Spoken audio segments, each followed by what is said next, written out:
Alaikum salam. Aisha. Na. Lafiya? Haba Nawas, wannan wata irin kalma ce? Ka taɓa ganin lafiya ta kai mutum asibiti? Ya ce ya je ya ga likita? Ke, ki dakata ki rufe min baki. Ki kama bakin ki riƙe, ba na son surutu, ki bar ni in tambaye shi in masa magana ya gaya min dalla dalla.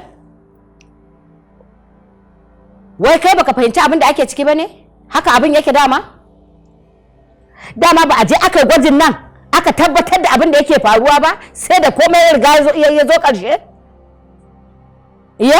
Ma ban san me yake faruwa ba, me yake faruwa? Ko kurma ne ya duba abin da ake ciki yana kallon bakin wannan yana magana, yana kallon bakin wannan yana magana, wallahi zai fahimta da shi ake. Balle kai kana likita. Inna lillahi wa inna ilaihi raji'un. Sai da abu ya zo ƙarshe? Sai da abu ya zo ƙarshe? Tukunna sannan? Haba dan Allah.